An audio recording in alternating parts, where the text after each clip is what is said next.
Okay, welcome back to part two of the top 20 overseas assignments that the federal government have. Like I said in part one, I think it's the best kept secret in the federal government. I hope that you would take this opportunity to kind of take a look at those opportunities. I've done it 3 times in my career. I think it's beneficial. So without further ado, let's jump into number 11. Number 11 is cost of living adjustment. Cost of living adjustment, COLA, in the workplace. And COLA basically is the additional money that they would give you to offset the salary of what's in that country. That country, let's say, for example, the euro. The euro has a higher dollar value than the US dollar. So they'll give you an offset.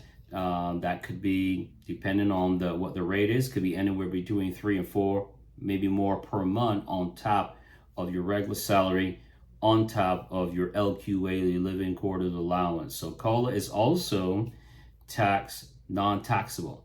So you have 2 things going for you. So you got the housing and utilities covered, and they're going to give you that cost of living adjustment based on the money factor. Okay, number 12. Number 12 is the length of stay. Originally, when you go overseas on these assignments, they allow you to stay 2 years originally. At the end of that 2 years, if they like you, they like your work ethic, and maybe your position may be hard to fill at that time, you have the opportunity to stay for 3 more years for a max of 5 years. I think that's great. And we're going to get into a little bit more benefit why those 5 years is ideal to you. But the length of stay is 5 years. Now, I say 5 years, but there's some exceptions. One exception may be, let's say your position is really hard to fill, and it's really difficult to find that specialty that you may be in. Potentially, they can have you sign to stay a little bit longer. In the event you're audited, you don't have to pay this money back. But generally speaking, you do 5 years, you go back to the United States, reset, or territory, reset for 2 years, and you're eligible to come right back. Something to keep in mind. With that said, we're going to jump in number 13. 13 is also ideal. So at the end of that 2 years that you stayed overseas, and all of a sudden now your employer says, hey, I really like you, good work ethic, you're going to sign this OTEX. And that's your overseas tour extension. The overseas tour extension does more than just allow you to stay an extra 3 years. What it actually does for you is they give you 2 weeks free vacation on top of your regular leave. They're also going to give you a plane ticket for you and your family to go back to your place of origin. I think that's great. So it gives you an opportunity to go back to the States if you haven't done that, and you go home, see family and friends, and then you can take additional leave on top of that. So what I mean by that is they give you 2 weeks free leave. You have additional weeks. You can take additional weeks of leave. So for example, they give you 2, you take 2, you take entire month and go back to the States, and it kind of give you this R&R reprieve from being overseas. I think that's ideal. All right, we're going to jump into personal travel. That personal travel is number 14. Personal travel. So for example, if you're in Europe, Europe has a auto bus called Ryanair. It's very inexpensive to travel throughout Europe. Here's your opportunity that when you have holiday seasons, weekends, you can literally jump on a short flight anywhere between $25 and $100 and go anywhere throughout Europe. So it really and truly give you an opportunity to kind of step away from the job, travel a little bit, kind of get immersed in the different culture and food groups. It is awesome. In my time in the federal government, I've had the opportunity to travel to 44 countries. If you had to do it from the States and had to fly to Europe, you're talking $1,500, $1,800 just in flight alone for you, not including lodging and food and transportation. But you're there. Gives you a great opportunity to travel. All right, we're going to move on to career development. So for example, career development is ideal overseas. It's a cycle of folks that are entering and leaving your organization. So it gives you an opportunity in comparison to the United States. Not that you can't get promoted in the United States, but a lot of people stay stagnant in the United States and they get quite comfortable in their state.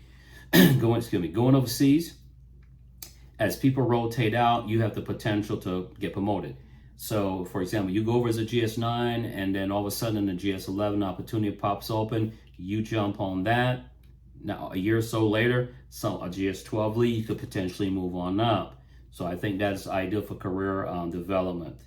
Next, we're going to move into number 16, which is your education benefits, which includes that career development. So let's say, for example, there are some courses that you want to take and you want to go TDY, temporary duty, back to the United States or someplace else that has this course you want to take. They're going to pay for it. They're going to pay for your flight. They're going to pay for your transportation. They're going to pay for your lodging and meals. And you're just going to go take this course and come back.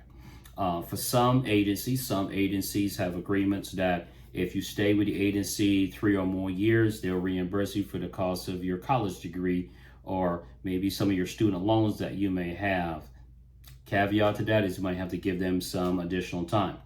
Now we're going to move on to number 17. Number 17 is Priority Placement Program, PPP in the workplace. So if you're overseas almost 5 years and counting, and now you are getting ready to kind of start transitioning back to the States, you sign up for this program. They have to find you a position of equal rank or one position above that, depending on if you're eligible or not. The minimum requirement is 52 weeks at the next lower grade. The problem with this is that it's the place. It's called placement. So the government is going to be seeking employment everywhere throughout the United States or a territory looking for your job set. So you can give them 3 or 4 locations you would like to go. That doesn't guarantee you're going to go there.